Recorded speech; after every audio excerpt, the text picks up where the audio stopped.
Assalamualaikum warahmatullahi wabarakatuh. Kembali lagi bersama sahabat Sams Channel, sahabat belajar kita semuanya.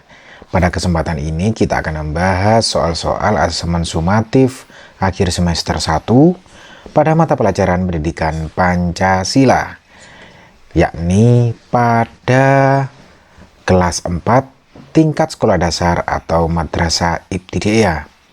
Dan pada kesempatan ini kita akan membahas untuk paket yang kedua, karena paket yang pertama yakni untuk soal pilihan ganda sudah kita bahas pada pertemuan sebelumnya, pada video sebelumnya, dan saat ini kita akan membahas pada soal isian singkat dan uraian.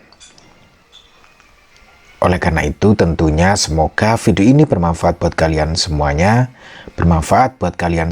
sehingga prestasi kalian semakin meningkat.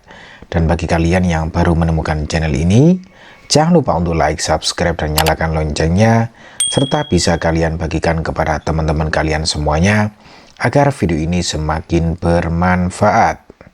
Ya, baik anak-anak semuanya, langsung saja kita mulai dari soal yang ke-21. Sekali lagi, untuk soal pilihan ganda kalian bisa menyaksikannya pada video sebelumnya. Dan sekarang kita mulai untuk soal nomor 21, soal isian singkat. Sejak proklamasi kemerdekaan Indonesia tanggal 17 Agustus 1945, dasar negara Indonesia adalah, ya anak-anak semuanya, dasar negara Indonesia sejak mulai merdeka tanggal 17 Agustus 1945 adalah Pancasila, anak-anak ya. Ini mudah kalian ingat bahwa dasar negara Indonesia adalah Pancasila. Selanjutnya anak-anak semuanya, soal nomor 22. Sikap dan perilaku yang dapat merusak kebinekaan bangsa harus dihindari, karena ya anak-anak semuanya, sikap dan perilaku yang dapat merusak kebinekaan ini harus dihindari anak-anak ya, karena bisa menyebabkan perpecahan. Oleh karena itu di sini jawabannya adalah karena menyebabkan perpecahan atau ketidakdamaian. Berikutnya anak-anak semuanya, kita ke soal nomor 23. Seorang lurah bertanggung jawab kepada titik-titik karena lurah berada dalam tingkat kecamatan. Ya anak-anak semuanya ya, seorang lurah itu bertanggung jawab kepada Pak Camat atau Camat karena lurah berada dalam tingkat kecamatan. Sehingga di sini anak-anak semuanya jawabannya adalah Camat. Nah, itu urutannya. Dari camat, kemudian ke atas bisa bupati, kemudian dari bupati tingkat provinsi itu gubernur, kemudian langsung bertanggung jawab ke presiden. Selanjutnya jika ke bawah, camat itu tingkat kecamatan, selanjutnya tingkat desa itu kepala desa, kemudian bawahnya lagi adalah kepala dusun. Selanjutnya soal nomor 24 anak-anak semuanya. Ketentuan yang dibuat untuk mengatur perilaku atau perbuatan kita disebut dengan aturan, anak-anak semuanya ya. Disebut dengan peraturan karena mengatur perilaku atau perbuatan kita. Sehingga jawabannya adalah peraturan. Selanjutnya soal nomor 25 anak-anak semuanya. Peraturan ada dua macam, yaitu peraturan titik-titik dan peraturan titik-titik. Ya anak-anak semuanya, peraturan itu secara umum terdiri dari dua macam anak-anak ya, yaitu peraturan tertulis, ya peraturan tertulis dan peraturan tidak tertulis anak-anak ya. Sehingga di sini jawabannya kita tulis peraturan tertulis dan peraturan tidak tertulis, seperti itu anak-anak ya. Selanjutnya anak-anak semuanya kita ke soal nomor 26. Ya, bertutur kata yang lembut ketika berbicara dengan orang lain merupakan contoh bentuk aturan di. Ya, anak-anak semuanya di sini bertutur kata yang lembut ketika berbicara dengan orang lain itu merupakan salah satu bentuk aturan, biasanya berada di dalam masyarakat. Sehingga ini jawabannya adalah masyarakat, anak-anak semuanya. Kemudian soal nomor 27, anak-anak semuanya, sesuatu yang harus dikerjakan disebut dengan kewajiban, anak-anak ya. Sesuatu yang harus kita kerjakan itu disebut dengan kewajiban, dan sesuatu yang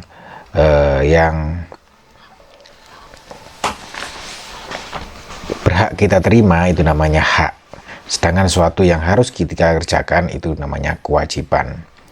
Selanjutnya soal nomor 28, anak-anak semuanya, proses penyelenggaraan negara oleh pemerintah itu harus berdasarkan kepada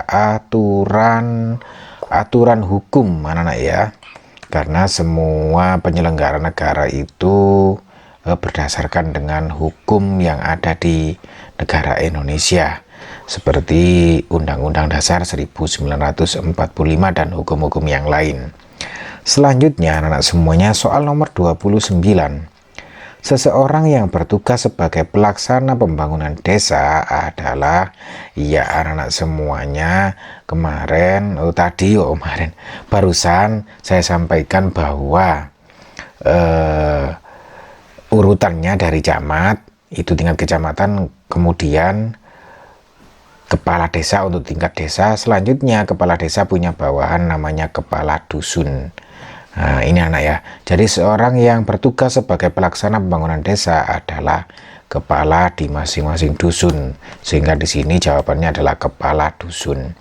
Selanjutnya soal nomor 30, anak-anak semuanya.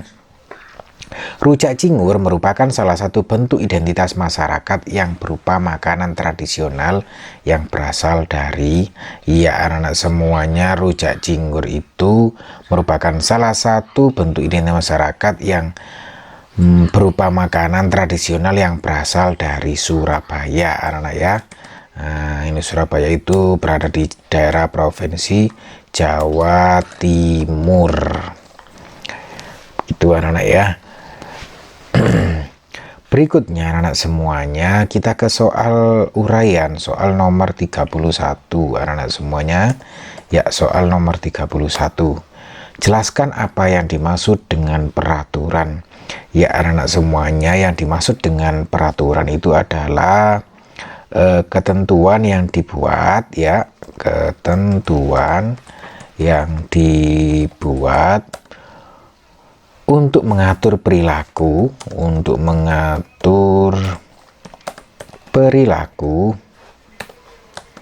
atau perbuatan kita. Lah ini beberapa definisi dari aturan atau peraturan. Jadi di sini yang dimaksud dengan peraturan, anak-anak semuanya, yaitu ketentuan yang dibuat untuk mengatur perilaku atau perbuatan kita. Itulah yang dimaksud dengan peraturan.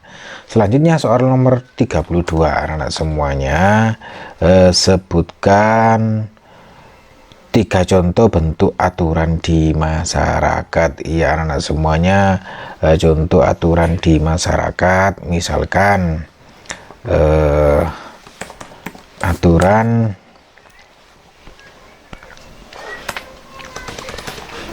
peraturan tentang siskamling.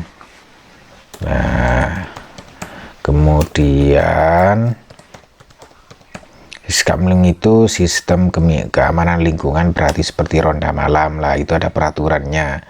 Kemudian ada namanya peraturan tentang kerja bakti lah, kerja bakti di masyarakat, misalkan peraturannya dilaksanakan setiap minggu, kemudian setiap keluarga harus ada perwakilan anggota yang mengikuti lah, itu contoh adalah peraturan kerja bakti. Kemudian selain peraturan Siskamling ada peraturan kerja bakti, ada lagi tentang peraturan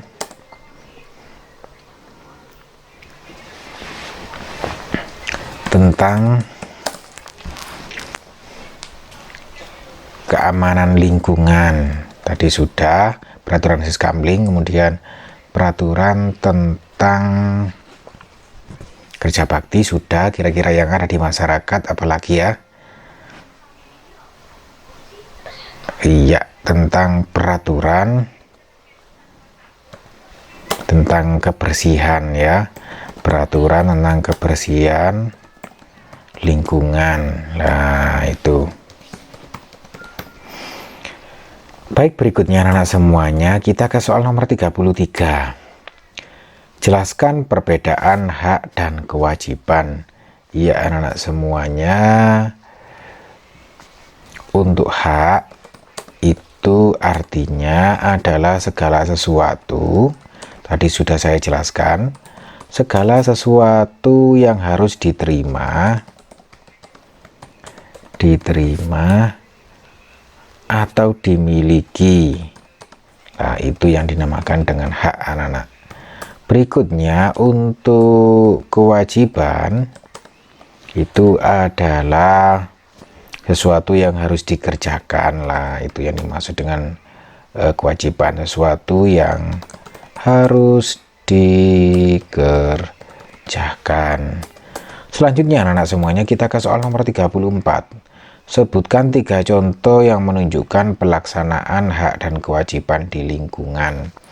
Ya anak-anak semuanya, 3 contoh perilaku yang menunjukkan pelaksanaan hak dan kewajiban di lingkungan. Ya kita lihat di sini contoh hak di sekolah. Ya kewajiban lingkungan sekolah maksudnya ya. Hak di sekolah itu contohnya adalah belajar dan bermain bersama teman. Lah itu hak dan bermain bersama teman. Selanjutnya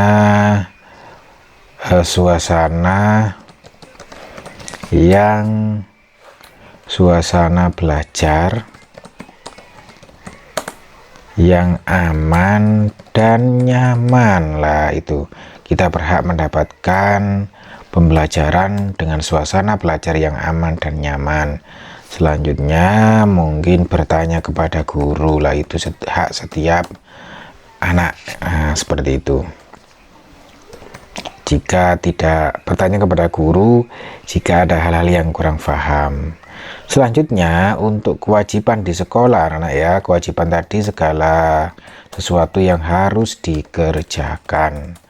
Nah, di sini kewajiban di sekolah, contohnya yang pertama adalah memakai seragam sekolah, begitu anak-anak ya.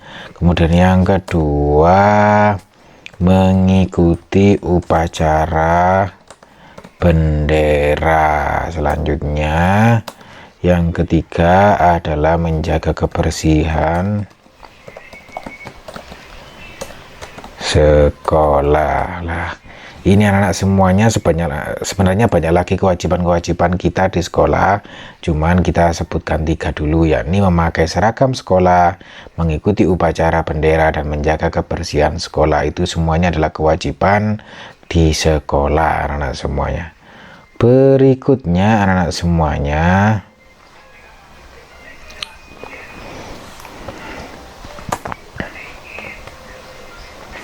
ya, berikutnya anak semuanya kita ke soal nomor 35. Sebutkan 3 manfaat yang diperoleh jika menyelesaikan permasalahan secara musyawarah. Ya anak-anak semuanya, manfaat berarti ini nomor 35. Manfaat yang diperoleh jika menyelesaikan permasalahan secara musyawarah antara lain keputusan diambil berdasarkan ide dari orang-orang ya, keputusan yang berasal dari orang-orang yang mengikuti musyawarah, karena semuanya ikut dalam musyawarah untuk tujuan dari musyawarah diadakan. Kemudian anak semuanya, manfaat yang diperoleh jika menyelesaikan permasalahan secara musyawarah adalah keputusan mewakili dari suara anggota musyawarah. Kemudian anak semuanya, yang ketiga adalah dari manfaat yang diperoleh jika menyelesaikan permasalahan secara musyawarah, terjalin hubungan yang harmonis antar sesama warga, karena tidak ada dimonopoli oleh satu orang dalam menghasilkan keputusan, tapi dilakukan dengan jalan musyawarah.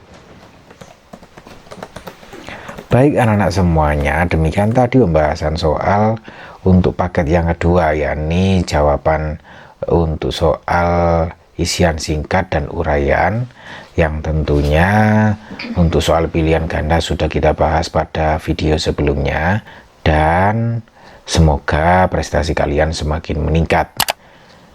Sampai ketemu lagi di bahasan-bahasan soal berikutnya. Wassalamualaikum warahmatullahi wabarakatuh.